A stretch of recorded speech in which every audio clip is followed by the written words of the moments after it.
Thank you, Mr. Chairman.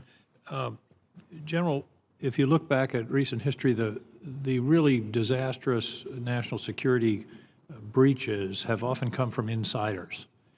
Robert Hansen, Aldrin Ames, the most recent one, Edward Snowden. We will never be able to prevent human beings from occasionally being tempted or compromised or whatever. I'm interested in our ability to develop technical means to prevent or detect exfiltration of classified materials. Can you talk to me in a non-classified setting about thinking about that? I mean, clearly we got to vet people and polygraphs and all of those kinds of things, but it would really have helped in this prior case if somebody had noticed that materials were being extracted out of a classified server. Senator, it's a great question. The protection of our classified information is paramount. It is grave impact to our national security if classified information is disclosed. So how we approach that and how we think about it is really in two ways. One is personal accountability. How do we ensure that we're hiring the right talent and that we do maintain visibility on that talent? And some of the things that the Director of National Intelligence done to transition from a periodic reinvestigation of everyone that has access to classified to a continuous evaluation process. That's a step on personal accountability. From a technical perspective, it is about user activity monitoring and our insider threat programs. Those programs exist at various levels throughout the department. But I would hope in the light of this recent egregious problem that there would be an intensity to re-examine the technical means. Yes, Senator, and the Secretary has directed DoD CIO to work with the Undersecretary of Intelligence and Security to look at our overall approach to user activity monitoring to ensure that we have an approach that covers our classified networks. Thank you. I want to turn, the cornerstone of our whole defense posture is deterrence. That's the basis of our nuclear posture, also our development of conventional forces. My concern is that in cyberspace, deterrence hasn't been a significant part of our arsenal, if you will. Basically, we don't respond very much. Now, I think General Nakasone has responded effectively on elections, and we saw a diminution of Russian activity in 18, 20, and 22, I think in large part because of that response. But there was a recent incursion attributed to China. I haven't seen any response yet.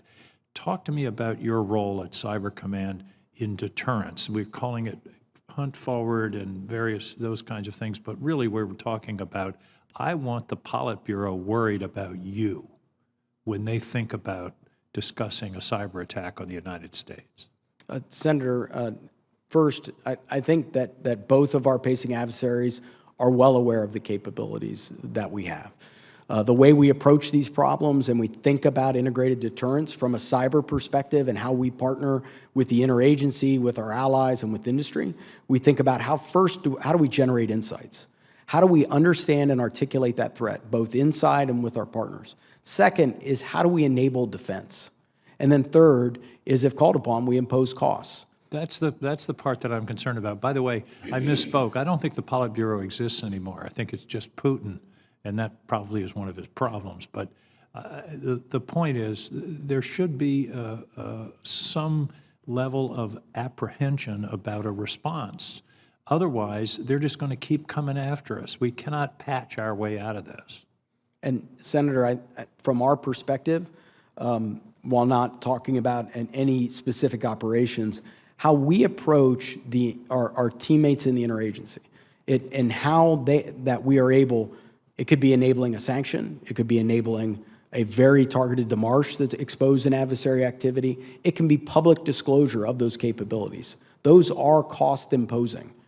And that's right. I'm not suggesting it has to be cyber for cyber, but there has to be some response. And I think that's where we've failed in the last several decades. We have these cyber attacks.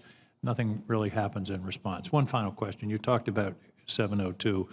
General officers tend to be very moderate and not deal in hyperbole, but is it possible to overstate the catastrophe for national security if 702 isn't reauthorized? Senator, in my experience, 31 years, It is irreplaceable in terms of our ability to answer critical questions for the nation, for the combatant commanders. When we see things like the origins of fentanyl in China and its path it takes to the United States, informed by 702, counterterrorism actions, the ability to see some of the egregious acts that Russia has done in Ukraine, informed by 702. Those are just examples, at the declassified level of what it provides, while also having an extensive set of control measures to ensure that every query, everything that we've done to target a foreign person overseas is done consistent with the oversight of the DOJ, of the court, of the DNI, and anytime anything goes wrong, a report to all of the oversight committees. Mr. Chairman, we would be unilaterally disarming in the face of one of the most serious sets of threats this country's ever faced. Thank you. Thank you.